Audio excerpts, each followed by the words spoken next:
A family is more than just a group of people. It is a sanctuary built on trust, affection, and mutual support.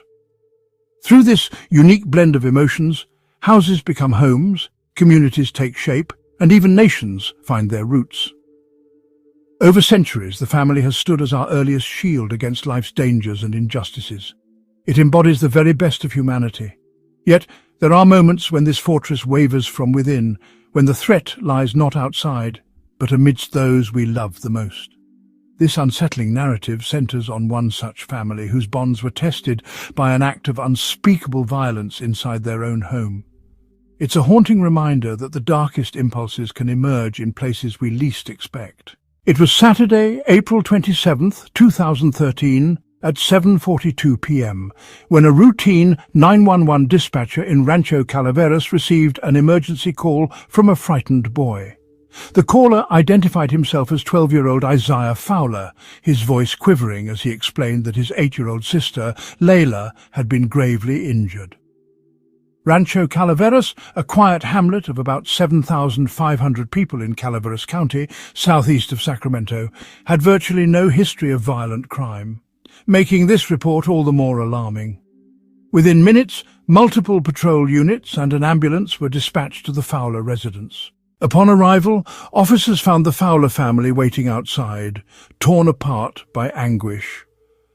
Mr. and Mrs. Fowler were cradling their daughter as paramedics moved in to treat her severe torso wounds. Despite rapid on-scene intervention and a high-speed transport to Mark Twain Hospital in San Andreas, Layla tragically succumbed to her injuries roughly an hour later. The community would later learn that her loss left an unbearable void in a family once defined by joy and unity. Sheriff Gary Cohn immediately organized a major crimes task force and cordoned off the Fowler farm for a thorough examination. Evidence technicians combed every room, dusting for fingerprints and collecting fibers, while forensic specialists photographed the scene. Inside, they found Isaiah, eyes wide with shock, struggling to recount the events. He and Layla had been home alone while their parents attended a Little League game just a mile away. Emerging from the bathroom, Isaiah came face to face with a stranger, described as a tall, heavy-set Caucasian male with shoulder-length grey hair, who was exiting the house.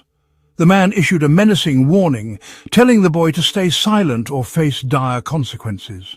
As the stranger vanished into the dusky evening, Isaiah sprinted to his sister's room and found her lying motionless on the floor, gravely wounded. He immediately dialed 911 again and alerted his parents, who rushed back in horror to the scene. Sheriff Cohn then worked with Isaiah and a sketch artist to create a composite image of the suspect. Through tears, Isaiah described every detail: the man's height, build, and that unmistakable grey mane. By dusk, the sketch was released countywide. The suspect was described as a white male, possibly of Hispanic descent, between 25 and 45 years old, with a stocky frame and shoulder-length grey hair. Law enforcement urged caution, warning that the suspect was considered armed and dangerous. In the hours that followed, one of the most extensive manhunts in California's history was launched. Deputies, state troopers, and K-9 units combed every barn, orchard, and rural roadway surrounding Valley Springs. Helicopters swept the skies while ground teams conducted door-to-door interviews. Investigators searched the local elementary school where Layla was enrolled, inspected bus routes and vehicles, and scoured every clue possible. Local residents joined the effort, volunteering tips and recounting any unusual sightings from that night. Sheriff Cohn even authorized a reward for information leading to an arrest, hoping the break could come from a neighbor's recollection. As daylight faded, the search continued, fueled by the community's shared grief and determination to find the person responsible for this heartbreaking crime. A specialized SWAT dive unit scoured nearby lakes and reservoirs for any sign the perpetrator might have discarded, but came up empty. The murder's shockwave reverberated well beyond the town's limits, capturing statewide and national media attention. An almost unthinkable act in such a tranquil, close-knit community. The Fowler family, clad in T-shirts bearing Layla's smiling portrait, offered tearful appeals on camera, urging anyone with information to come forward. A candlelight vigil at Jenny Long School gathered classmates, teachers, neighbours and law enforcement, candles flickering against the night sky as voices united in remembrance. Some residents set up makeshift stations handing out water bottles to volunteers, while local businesses posted reward notices in their windows. By dawn, the sheriff's office had logged over 100 calls on its dedicated tip line, and community members donated time and resources to support the search. Meanwhile, Sheriff Cohn's task force expanded its scope. Investigators conducted door-to-door interviews with residents' postal workers, delivery drivers and fruit stand employees. School bus drivers retraced their routes at the same hour, and surveillance cameras near local highways were reviewed for any hint of movement that night. One neighbour initially told officers she saw a man exit the Fowler home just before the 911 call, only to later retract her statement, uncertain if she had mistaken Mr. Fowler for a stranger. Back at the scene, forensic teams operated portable labs inside crime scene vans. They meticulously collected blood swabs, hairs and fingerprints, logging each item with coded precision.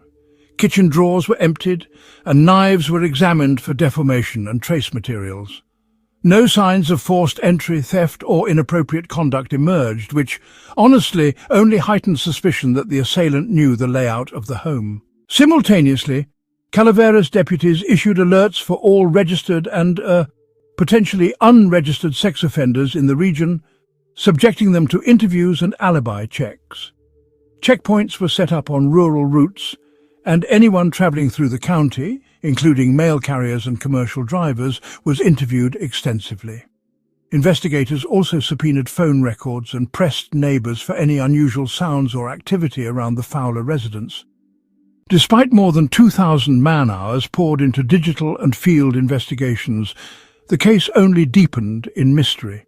Tyre impressions at the property matched only the family's vehicles, implying the intruder arrived and departed on foot.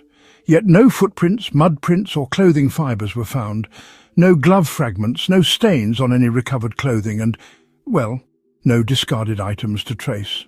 Analysis of the child's bunk bed suggested the initial confrontation occurred there, but Layla was later discovered on the floor, an apparent effort by the perpetrator to mislead investigators. Examination of one kitchen knife revealed a bent blade and microscopic residue, consistent with the victim's DNA lodged in the handle's crevices.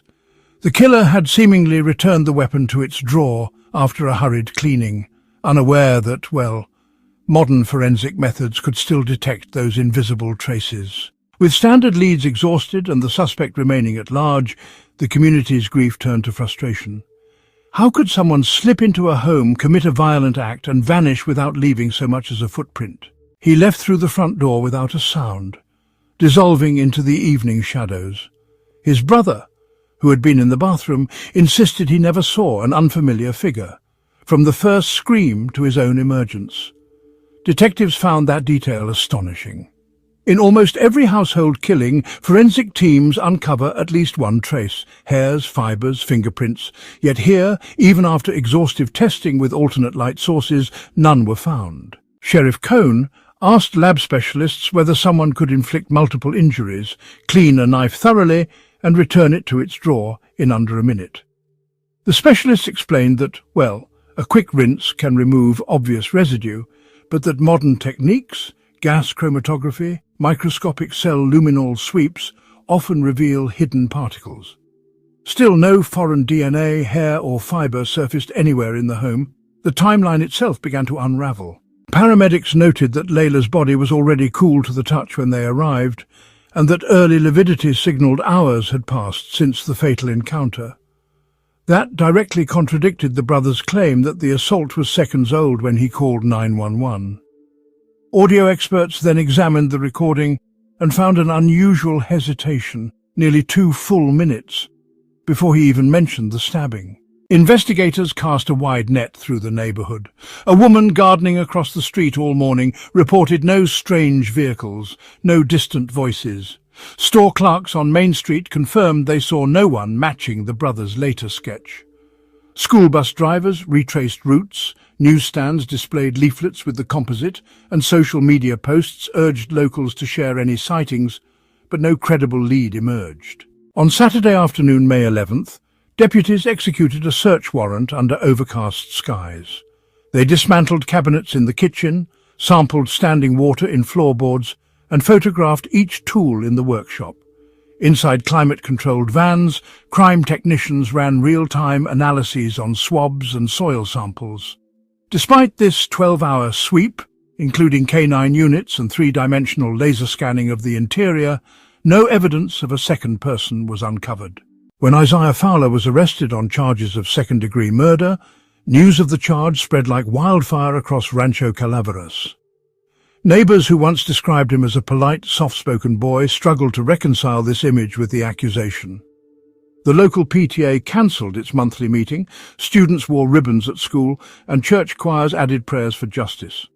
Meanwhile, Isaiah's stepmother, Priscilla, publicly vouched for him, insisting she had never sensed anything but kindness in his behavior. Inside the interrogation room, however, facts outweighed family loyalty. As detectives laid out phone logs, cell tower pings, and neighbor statements on a digital timeline, Isaiah's account began to shift.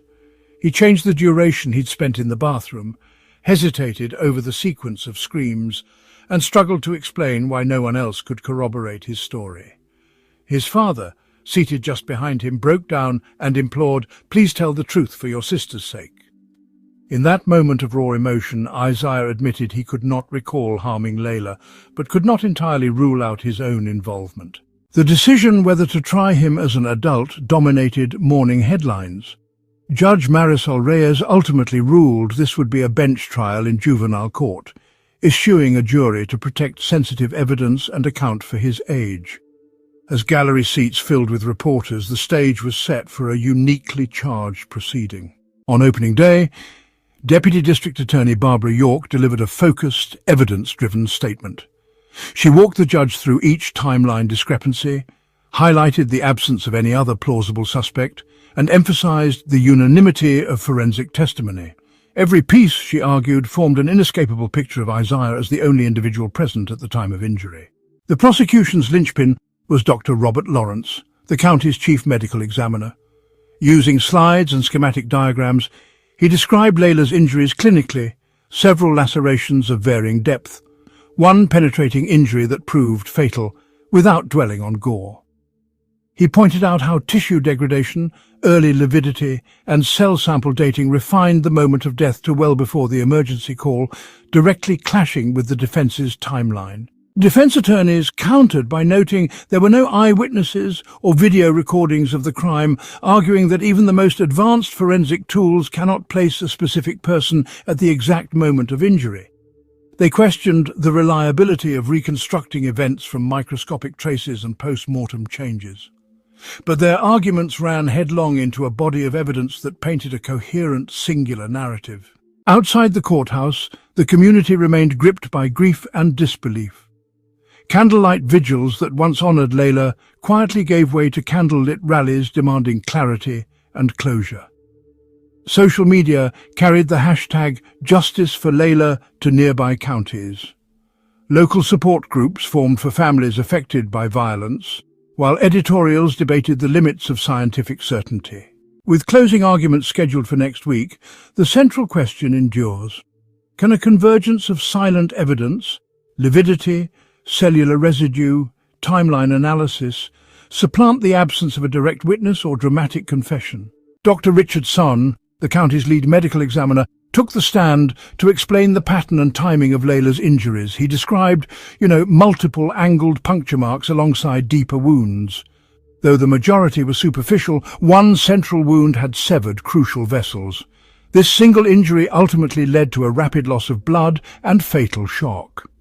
Son's methods, comparing tissue samples and measuring early lividity, illustrated that the assault could not have occurred in the fleeting interval described by Isaiah in his 911 call. Brad Swanson, Deputy Director of the California Department of Justice Crime Lab, corroborated Son's findings. Swanson reported trace amounts of blood in the kitchen sink basin and on a doorframe near the garage entrance. Moreover, he confirmed the bathroom had been recently sanitized when investigators arrived, suggesting really an intentional effort to eliminate any inadvertent evidence. During cross-examination, defense attorney Stephen Player argued that the knife belonged to the family and could have been used for routine chores, then cleaned innocently before any tragic incident. He challenged the prosecution to explain why Isaiah would commit such an act, accusing the state of constructing a case without a clear motive. Player portrayed his client as a confused child, manipulated by overzealous investigators and misled by circumstantial data rather than direct eyewitness testimony. The turning point came when the prosecution introduced a T-shirt found in the Fowler laundry, bearing a logo from a popular childhood franchise. Beneath its fibers were faint traces of blood that matched the victim's DNA. Elizabeth Driver, a criminalist with the California Forensic Services Bureau, confirmed through comparative DNA analysis that this garment had been handled shortly after the incident. In her closing remarks, Deputy District Attorney Barbara York wove the physical evidence into a coherent narrative. She described how a once trusted guardian could exploit familiarity to lower his sister's defences. York spoke not of gore but of betrayal, the moment when childhood trust turned to terror in a single household. She traced each forensic detail, from early tissue changes to the T-shirt stain, back to actions only Isaiah could have performed, framing the crime as a calculated breach of sibling trust. In October 2015, the juvenile court found Isaiah Fowler guilty of second-degree murder. Judge Ellen Ramirez handed down a custodial sentence to be served at the Stockton Juvenile Facility with eligibility for parole consideration on his 23rd birthday. The ruling stunned Rancho Calaveras, where many residents had watched the trial unfold with conflicting emotions. Heartbreak for the lost child and disbelief that a boy they knew could commit such an act. So, 2 years later, in December of 2017, the California Court of Appeal overturned Isaiah's conviction, citing procedural errors that really undermined the validity of his interrogation and the admissibility of certain statements. The court actually called the initial waiver of Miranda rights into question and also pointed out the improper involvement of family members during questioning. As a result, it ordered a new trial, reopening a case that, well, the community had hoped was drawing to a close and, honestly, reigniting emotional turmoil for the Fowlers. The retrial, held in February 2018, mostly replayed the same evidence, but this time under much stricter judicial scrutiny. Prosecutor York, once again, presented forensic reports, DNA results and expert testimony on time-of-death modelling. The defence counsel reiterated concerns about motive and the potential for contamination. After several days of deliberation, the bench, without a jury, returned a second guilty verdict. Isaiah was sentenced to extend his confinement until he reached the age of 25. The case attracted continued debate among legal scholars.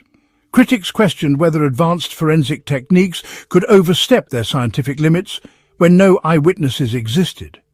They pointed to an unexplained white towel found near the crime scene and subtle fibers discovered in Layla's room, elements that some argued merited deeper investigation into a possible third party. These unresolved threads contrasted with the decisive DNA evidence on the shirt and knife, underscoring tensions between empirical certainty and lingering doubt. In media retrospectives, commentators reflected on the broader implications of the trial. Some asked whether society's faith in forensic science might inadvertently eclipse fundamental questions of motive and context. Others criticized the press for sensationalizing adolescence as a possible breeding ground for brutality, rather than focusing on systemic failures to recognize and address emerging warning signs in youth. For the Fowler family, however, these high-level debates offered little comfort amid their ongoing grief.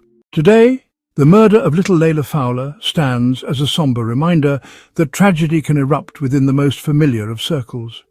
The community's vigilant manhunt, the detailed forensic work, and the courtroom drama all paint a portrait of tenacious justice seeking answers.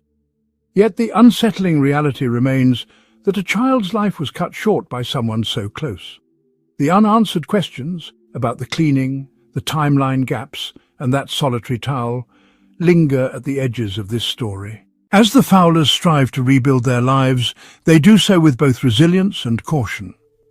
Their experience has galvanized local support networks, inspired training programs for juvenile investigators, and prompted legislative reviews of interrogation procedures for minors.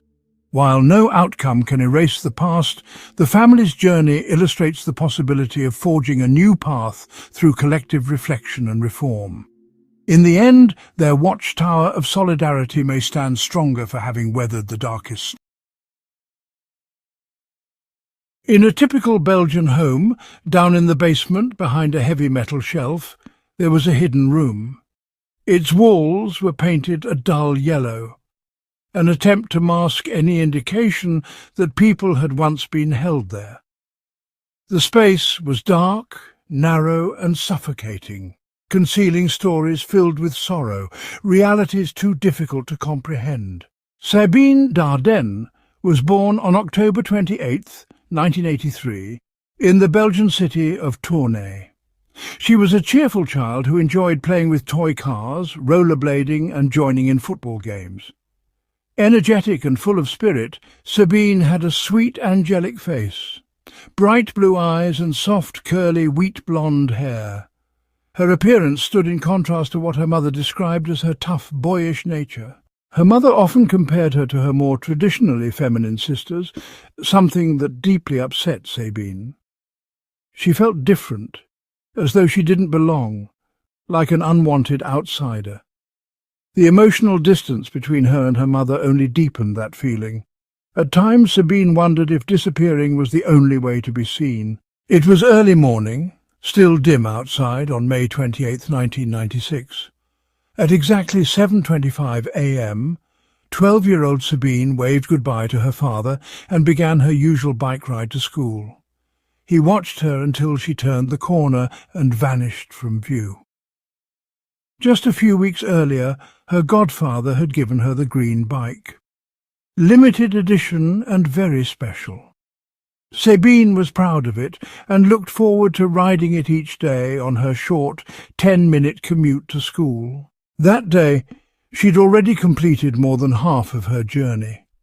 She was pedalling calmly, just thinking about the tasks awaiting her. Her backpack heavy with books, a red gym bag fastened to the rear rack, signalling swim practice after school. At around 7:30, she usually met her friend Valerie and her friend's younger brother on the road. The three didn't always arrive together, but today no one was there. The street felt unusually still, no children heading to school, no passers-by walking their dogs. It was oddly silent. Then the distant rumble of an engine broke the quiet. A vehicle approached and Sabine instinctively moved toward the side of the road. She never reached her destination. Later that day, her school called her parents to inform them that Sabine hadn't arrived. Concern turned to panic. The route between her home and school was just 2 kilometers, yet nobody had seen anything unusual. At first, investigators considered the possibility that Sabine had run away. They learned she was a good student overall, though she sometimes struggled with math, something her mother frequently criticized. When upset, she often retreated to a small playhouse in their garden and stayed there quietly for hours. However, after exhaustive interviews and searches, it became clear this wasn't just a case of a child hiding. Search teams were deployed across the area. Posters with Sabine's photo were posted throughout the city. Helicopters scanned nearby rivers and forests from above. Divers searched lakes and canals. The community rallied, but no leads emerged. Her parents left the porch light on and the front door unlocked every night, hoping Sabine might come home on her own. Weeks passed, then months. Sabine had become one of the many girls in Belgium who had vanished without a trace, several of whom would later be found to have met heartbreaking fates. The last thing Sabine remembered before it all changed was the sound of that engine. An old rusted van appeared. Its sliding side door suddenly opened. Within seconds she was grabbed and pulled inside. A hand covered her mouth, and another shielded her eyes. Inside the van it was dark. A musty old blanket was wrapped around her. Through the fabric she saw a hand holding something close to her face. Pills. Panicked, Sabine tried to scream. A man with dishevelled black hair and dark brown eyes leaned close and told her to be quiet, saying she wouldn't be harmed. She asked repeatedly who he was and why he was doing this, explaining that she needed to get to school. He didn't respond. Instead, he stepped back outside and brought her green bike into the van. Then the vehicle started moving. Lying on a worn-out mattress wrapped in the blanket, Sabine tried to understand what was happening. The driver remained quiet, his face mostly hidden. She sensed he was different from the man beside her, possibly younger or more passive. The man next to her seemed to be in charge. Sabine asked more questions. The man told her to take the pills or he would make her. Under pressure she swallowed them and was given a soda to wash them down. Pretending to fall asleep, Sabine kept her eyes closed while her mind raced, trying to think of a way to escape. The windows were covered, but she sensed they were now on the highway, speeding away from everything familiar. Her thoughts swirled. Could she have done something differently? Screamed louder, turned into a busier street? But it had all happened so fast. Her stomach hurt from fear, her body trembling, sweat soaked through her jacket. Eventually the van came to a halt. The man, acting roughly, told her to move. She was directed toward a large metal container, blue in colour, slightly bigger than a toolbox. Sabine told them she wouldn't fit into the container. She was terrified of being unable to breathe and begged them not to force her. But the man in charge called to the driver, and together they began to push her into the box against her will, folding her limbs like a rag doll. Once the lid was secured, the leader returned to the driver's seat, and they continued driving. They covered around 10 kilometres before stopping again. The side door slid open, and Sabine felt the container being lifted, carried out, and placed on the ground. Moments later it was picked up once more and taken indoors. When the lid opened, someone told her to get out. Ironically, Sabine didn't want to leave the box. As strange as it seemed, it had become a small, enclosed space where she felt somewhat protected. But the man began to pull her out. She now stood before him in a dimly lit room. The driver was no longer present.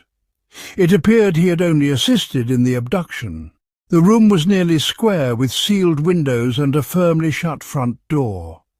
Toys lay scattered across the floor, and a small crib sat in one corner. Cabinets lined the walls. A table and some chairs stood nearby. A refrigerator, stove, and even a telephone rested in one area.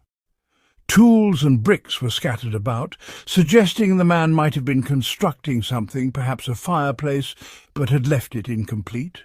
One interior door had been heavily boarded up. A staircase led both up and down. The man handed Sabine a glass of milk, which she drank, unsure of what else to do. Around 10:30 in the morning he led her upstairs to another room. There was a bunk bed pressed up against one wall. The man told her not to undress, but to lie down. Then he placed a chain around her neck, fastening it to the bunk's ladder. The chain was short, barely long enough for her to reach a nearby chamber pot. Sabine protested, saying the chain hurt, that she couldn't breathe properly. She kept repeating, "Why am I here? I'm not an animal." She didn't eat anything the entire day. Wrapped in a blanket, she cried herself to sleep, still shackled, just completely overwhelmed by confusion and fear. The following day, the man explained why he had taken her. He said she was in grave danger. According to him, someone powerful had ordered her abduction, seeking revenge. This person, he claimed, was angry at her father, a former officer in the gendarmerie, who had once arrested him. Now he was trying to hurt her father by targeting Sabine. To support the story, the man claimed there was a ransom demand of 3 million Belgian francs. Sabine's father had indeed worked in law enforcement, and the story, though frightening, sounded believable to the girl. He then led her, still on the chain, into another room where a double bed stood. Sabine would later refer to her rooms using names related to suffering, even comparing them to a hill known for a historical execution. In that room, the man took photographs of her face, then returned her to the previous space and told her to go to sleep. As Sabine lay on the bed, she stared at the upper bunk and tried to understand what would happen next. Tears fell silently as she endured a pounding headache from constant fear. A sense of dread hung over her. On the third evening, the man claimed that both her parents and the authorities had refused to pay the ransom. He said she was now in serious danger because the person who gave the order had decided she was no longer needed. But then his tone changed. The man who had presented himself as a threat now posed as a rescuer. He gave her a chilling choice, life or death. Naturally, Sabine chose life. He then told her he would pretend she had died and would hide her in a secluded space.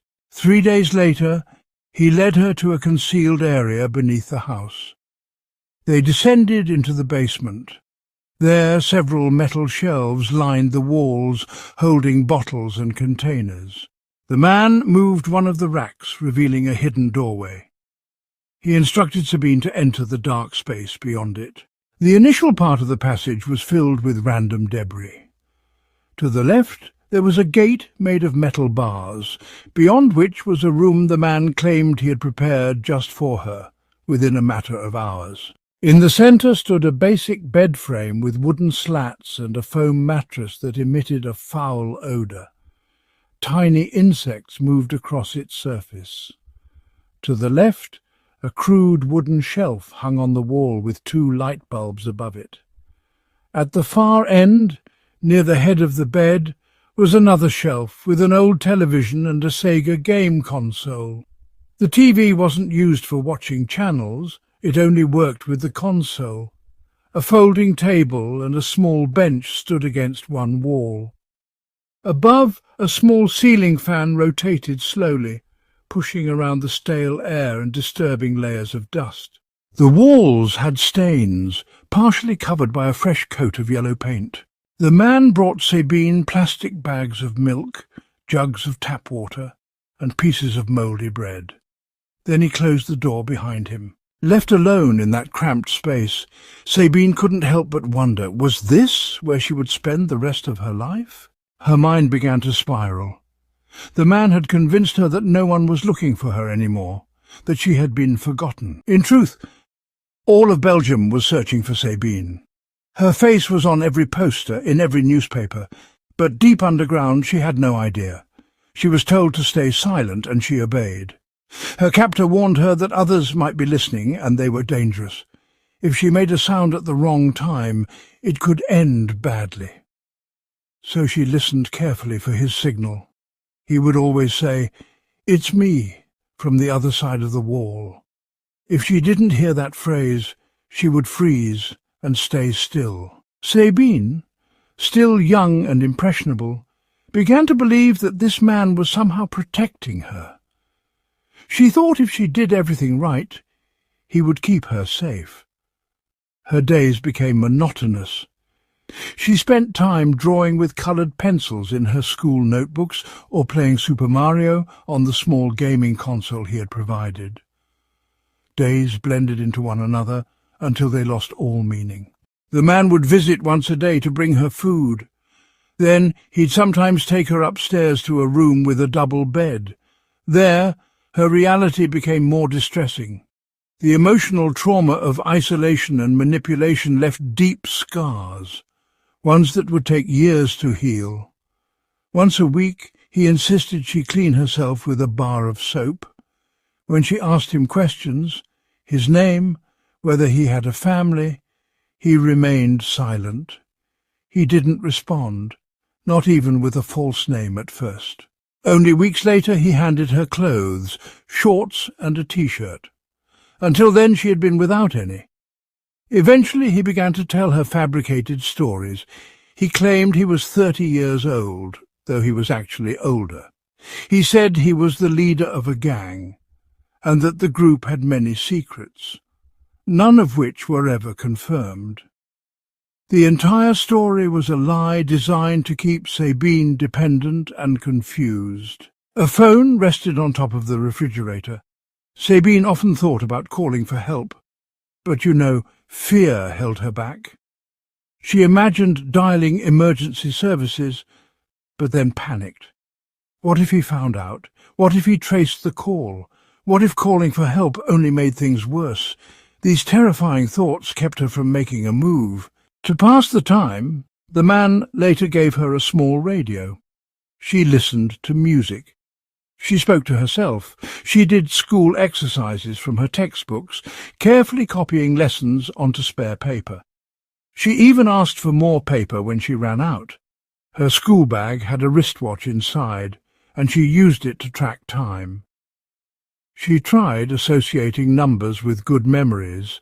23 was her house number, 29 her grandmother's, 17 was her mother's birthday, and 22 her father's. On June 13th, Sabine wrote a letter to her family, one she was never allowed to send. In it she expressed her sorrow and longing. She missed her bedroom, her cosy blanket and her home. She wrote, "I'm very sorry that I'll probably never see you again." She asked if they could manage to pay the ransom and said she still held out hope. She explained what her days were like and what she felt inside. In response, the man handed her a fake letter, claiming it came from her parents. The message falsely stated that her parents wanted her to stay quiet, obey, and adjust to a new life. He said they couldn't pay a ransom and that she had to accept her new reality. This was a manipulative tactic to make her feel forgotten and alone. Sabine's thoughts darkened. She started believing she might have been left behind, that perhaps she hadn't been a good daughter. Maybe her sisters had been better behaved. Maybe she was being punished for something. Poor grades, messy rooms, or not being kind enough. On June 21st, her captor mentioned he would be gone for a while on a supposed business trip. He left her with supplies, juice, canned food, and alphabet-shaped cookies. He also left her completely alone. In the silence, Sabine began thinking about her surroundings. The yellow paint on the walls seemed like an attempt to cover something. Were there others here before her? The idea terrified her. Once, during a visit to a friend's house, she remembered seeing a news clipping about two missing girls, Julie and Melissa, both 8 years old, who had vanished in June the previous year. Could they have been here too? When her captor returned on June 26th, things changed. He started making her sleep in the upstairs room, chained to his leg at night. Sometimes the television stayed on. While he slept, Sabine stared at the screen and imagined her family watching the same channel. She felt briefly connected to them. Her thoughts began to swing between hope and darkness. At times, she imagined herself standing up to him. In moments of silent rebellion, she pictured resisting, reclaiming her life. A few days later, the man allowed her to read some of the magazines he subscribed to. He even let her go to the attic to fetch them, giving her a few brief moments away from confinement. When Sabine was briefly allowed upstairs, she found something unexpected inside one of the magazines. Subscription forms addressed to a Michel March, located in the city of Marseille on Philippe Ville Street, number 128. The postal code was 6001. She also noticed another name written, perhaps a middle name or alias, Mark for Pipes. It was all confusing, but it might have been a clue. The man holding her had never clearly given his name. One day he casually said, "You can call me Mark or Alina, whichever you prefer." Sabine, unsure what to make of this, avoided using either name and instead referred to him simply as you. Yet from then on she suspected his name was likely Mark. From the address information and her own city code, which was 7540, Sabine realized that she was being held hundreds of kilometers away from her home. She began to piece together possible clues. Could Michel be his partner? One day Sabine overheard him on the phone whispering, "Mich," followed by a soft kiss on the receiver. Despite her fear, Sabine hadn't forgotten the emergency number. She just needed the right moment. On July 9th, she wrote a second letter. In it she shared how she was forced to wear the same clothes daily and hoped to be forgiven if anyone ever read her words. Again, a reply came, from the man pretending to be her parents. It claimed that this was her fate now and that she needed to accept her situation. The conditions were deteriorating. The basement was sometimes cold, sometimes stiflingly hot. She couldn't properly wash herself or brush her teeth, and the discomfort began to affect her health. Her teeth started hurting, and she often experienced sharp headaches. The small bucket she used in the corner remained uncleaned for days at times. She had to sleep near it, enduring the smell and, well, the presence of insects. The mattress she had was old, stained and, well, honestly falling apart. Its metal springs poked through the thin fabric. She placed her notebooks beneath it just to avoid injury. On July 14th, she began writing her third, longest letter. In it, she documented everything she had experienced line by line over several days. She closed it with hope. "If I ever come back, I promise I won't be so selfish. I love you all very much." To keep herself occupied, Sabine continued writing daily, drawing pictures and composing poems. She copied exercises from her textbooks and tried to perfect her handwriting, almost as if she were preparing for an exam that would somehow free her. Over time, her handwriting became less childlike, a reflection of her forced maturity. On July 23rd, she wrote again, this time only to her mother.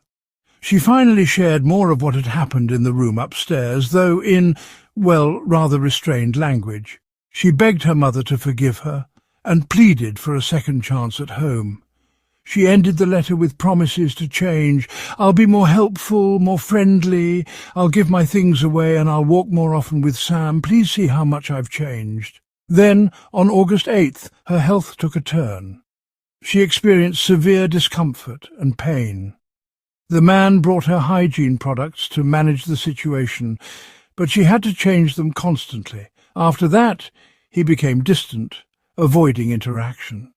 Sabine began to believe that her condition had made her invisible. She feared for her life. Her emotional state began to decline.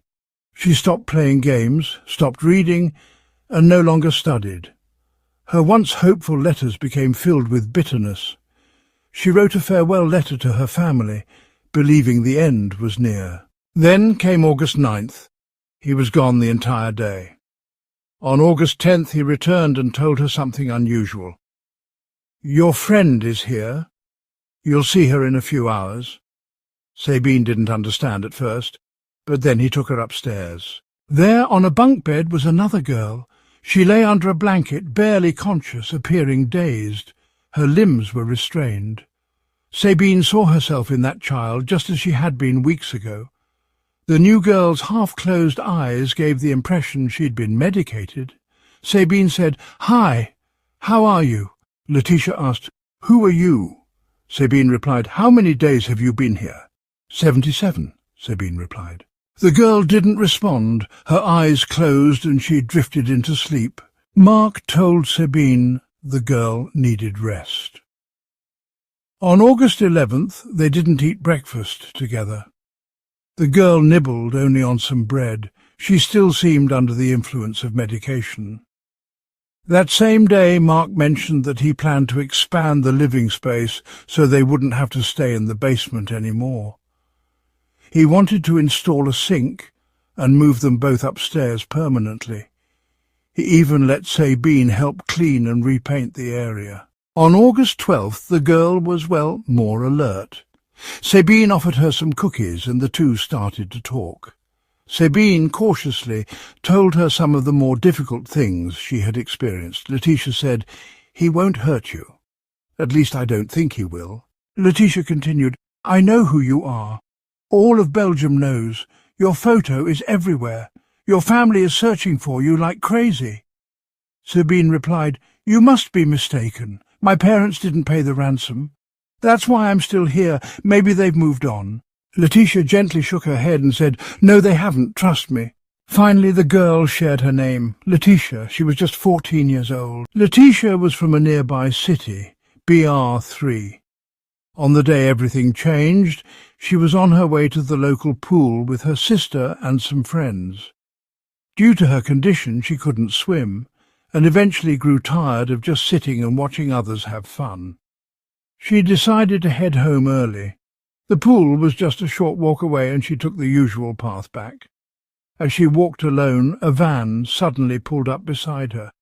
Before she could react, a man stepped out and forcibly pulled her inside.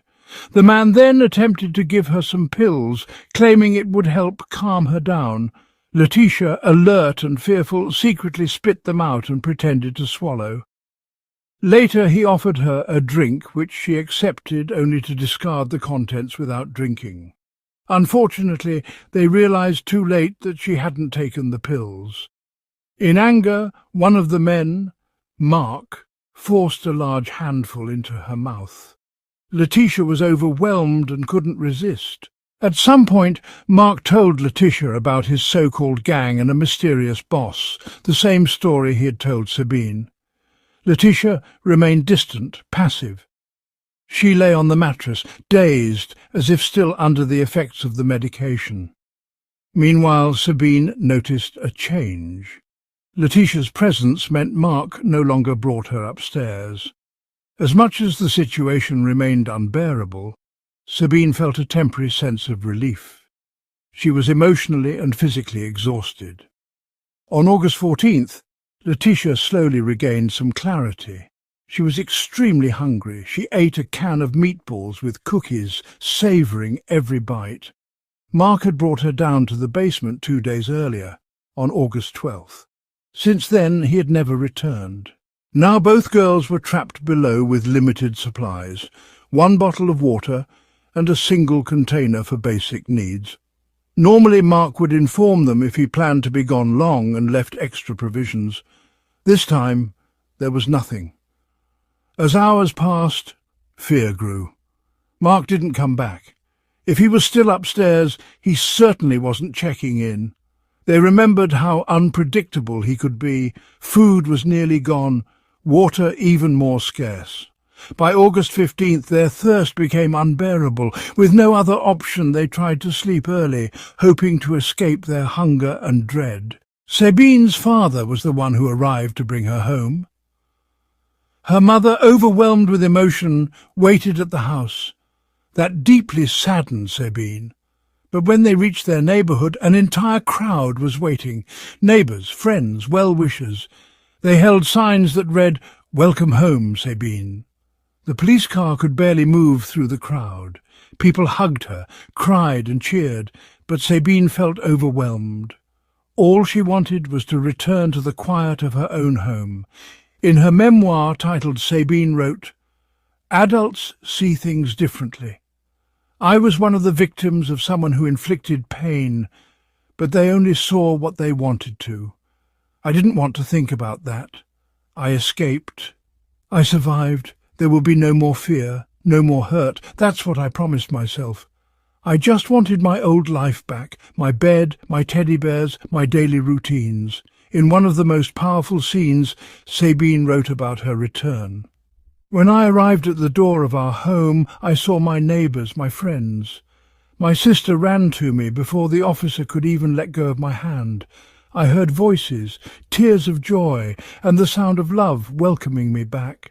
When I saw my grandmother, she gently whispered in my ear. It was like breathing in hope. 'I'm so glad to see you,' she said. In that moment, held in her arms, I felt a comfort even deeper than what I'd felt when my father embraced me at the gendarmerie in Charleroi. My grandmother was the embodiment of safety and love. With her I knew I was unconditionally cared for. Inside the house, all my relatives had gathered. There were so many people I couldn't even find a spot on the couch. So I sat on the living room floor next to the table, asking everyone about their lives and what had changed. I tried to focus on them, to steer the conversation away from what had happened to me. It was like editing a film, cutting away the scenes I didn't want to relive. I didn't want to explain anything to my family. If they learned about it later through the press, so be it. My priority was to move forward, to rebuild myself on my own terms. Later, Sabine learned the full truth about the man responsible and the dark history he carried. Marc Dutroux was born on November 6, 1956, in Brussels.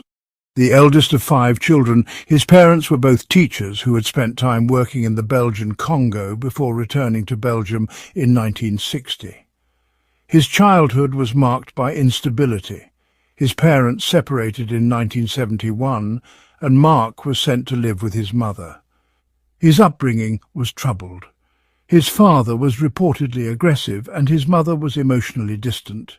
At 16, Marc left home. For a while he struggled to survive and eventually entered into questionable activities. At 19, he married and had 2 children. But instead of settling down, Marc's life spiraled into crime, car theft, robbery and drug trafficking. By 1983, he had acquired multiple properties in the city of Charleroi and its outskirts. Around this time, he began a relationship with Michelle Martin, a former elementary school teacher. That same year, he divorced his wife. In February 1986, both Marc and Michelle were arrested. The charges were severe. They were found guilty of crimes against minors. Marc received a sentence of 13.5 years, while Michelle was given 5. Incredibly, the 2 married while in prison. Despite the gravity of the case, Marc was released early in 1992 for good behaviour, having served only a fraction of his sentence. Michelle had been released earlier. The couple reunited and moved into one of Marc's homes in Marcinelle, near Charleroi. Although Marc and Michelle were supposed to be under psychiatric supervision, he managed to convince doctors he was suffering from severe insomnia and depression. As a result, he was granted a disability pension and prescribed medications. One of these, reportedly Rohypnol, was later found to have been misused. In June 1995, 8-year-olds Julie Lejeune and Melissa Rousseau disappeared. It was later revealed that they had been abducted and kept in the same basement where Sabine and Laetitia would later be held. In August of the same year, Marc and an accomplice, Michel Lelièvre, someone he paid in drugs, abducted 17-year-old Anne Marshall and 19-year-old Ifye Lambrex. With the main basement already in use, the new victims were restrained in another room. Tragically, the 2 young women were not seen again. The prosecution alleged that their lives were taken just weeks after their abduction, although the exact circumstances remain unclear. In late 1995, Marc was arrested on charges related to vehicle theft. From December 6, 1995 to March 20, 1996, he was in custody. During that time, police conducted searches of his property, first on December 13th, then again on December 19th. Unbelievably, during those searches, authorities failed to uncover the basement rooms where Julie and Melissa were held. A locksmith who accompanied the police claimed to hear faint cries from below, but the noise was dismissed as coming from outside. Even more shocking, investigators found videotapes in Marc's home, but they were not reviewed at the time. As a result of this oversight, Julie and Melissa remained undiscovered and sadly did not survive. Michelle later admitted she knew about the children's presence in the home. Despite having children of her own, she said she was afraid to intervene. When Marc returned from custody and found the situation unchanged, he reportedly handled the aftermath himself. Michelle, meanwhile, tried to cover any signs of what had happened. In May 1996, Marc abducted Sabine, who unknowingly became a replacement. Just months later, Laetitia was taken as well. While trapped in the basement, Laetitia managed to scratch her name onto the wall, leaving a subtle trace of their presence. Sabine nearly erased it out of fear that Marc would notice. Eventually, Both Marc Dutroux and Michel Martin were arrested on August 13, 1996. On the day of the rescue, more than 40 police officers and special forces units were dispatched to various properties. Marc initially denied everything, but, the evidence told a different story. Even after 2 full days of searching, the secret compartment in Marc Dutroux's basement went unnoticed. It wasn't until a witness came forward saying he had seen Dutroux and his accomplice, Michel Lelièvre, carrying what looked like a child wrapped in a blanket that the investigation turned a corner. Faced with growing pressure, both Dutroux and Michel eventually confessed. Dutroux then led investigators to a concealed space beneath his home in Marcinelle. Inside that hidden basement chamber, officers made a miraculous discovery. Sabine Dardenne and Laetitia Deleuze were found alive. It was August 15th. Just 2 days later, on August 17th, Dutroux directed authorities to another property he owned, located in the town of Sars-la-Buissière. In the garden behind that house, the remains of Julie Lejeune and Melissa Rousseau were discovered. Investigators also found the body of Bernard Weinstein, a former associate of Dutroux. According to the forensic reports, the 2 girls likely passed away due to severe neglect. The timeline indicated that their loss occurred while Dutroux was incarcerated for a separate offence. His wife, Michel Martin, had been left to care for the children, but she later admitted that she did nothing to help them. She claimed she was too afraid to take action. Weinstein, the former accomplice, had also become a liability. He had worked with Dutroux in car theft operations and had reportedly fled France in the early 1990s. According to Dutroux's testimony, he believed Weinstein knew too much and posed a threat. He claimed to have acted in a drug-induced haze and said Weinstein was buried in the garden shortly thereafter. Then, on September 3, 1996, another search yielded more devastating news. The bodies of Anne Marchal and Effie Lambrex, 2 young women who had been missing since 1995, were found. They had been buried beneath a shed near one of Dutroux's properties. In total, investigators discovered not only these victims, but also a disturbing collection of videotapes and documents inside the various homes owned by Dutroux. These materials would later serve as key evidence in the trial. The people of Belgium were devastated. The public sorrow quickly turned to outrage, not just at the crimes themselves, but at the series of investigative failures that had allowed them to happen. The sense of betrayal ran so deep that, in October 1996, an estimated 300,000 people gathered in Brussels for what would become known as the White March. Clad in white as a symbol of hope and innocence, they demanded sweeping reforms in Belgium's police and justice systems. Many believed that Dutroux had been protected by a wider network. Theories spread about alleged involvement of powerful individuals as the public struggled to understand how such horrors had continued for so long without intervention. In response to mounting public pressure, a parliamentary commission launched a 17-month investigation into the case. So what did they find? Well, their conclusion was that there was no evidence of elite complicity or protection. Instead, the findings highlighted systemic negligence, disorganization, and incompetence across a number of different agencies. But public trust had already been deeply shaken by this point. Then, in April 1998, something truly stunning happened. During what should have been a routine transfer, Dutroux, who unbelievably was not handcuffed, managed to overpower his escort, steal a weapon, and escape. The manhunt lasted for several hours before he was finally apprehended again. The fallout was both swift and severe. Belgium's Minister of Justice, the Interior Minister, and the police chief all resigned in the aftermath.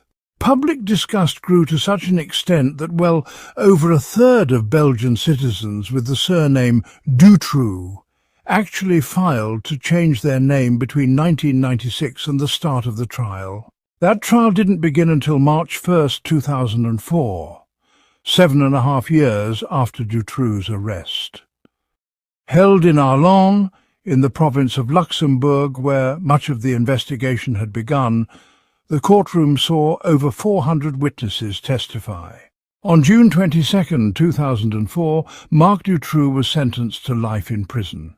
Belgium had abolished the death penalty in 1996, making life imprisonment the maximum punishment. Michel Martin received 30 years, and Michel Lelièvre was given 25 years. But while the legal chapter came to a close, the emotional toll lingered, especially for Sabine. Though she was free physically, her family life grew strained. Her beloved grandmother, who had always dreamed of seeing Sabine embraced by her mother's love, passed away at age 85 when Sabine was just 15. After that, the household changed. Her parents divorced, and the emotional support Sabine needed became even more scarce. She eventually left home right after finishing school. Despite efforts to rebuild, Sabine wrote in her memoir that the environment at home had grown toxic. Her mother's attention faded, and whenever Sabine showed signs of frustration or independence, she was told it was a result of what had happened. In her book, Sabine shared, "You need to go to therapy more often," they'd say, but it wasn't that simple. The criticism grew heavier. The atmosphere became unbearable. Finally, one day Sabine made a decision. "I slammed the door," she wrote, "loudly and for the last time. I left behind my teddy bears and my illusions, but I took with me my so-called difficult personality. If I hadn't been this stubborn, I don't know if I'd have survived."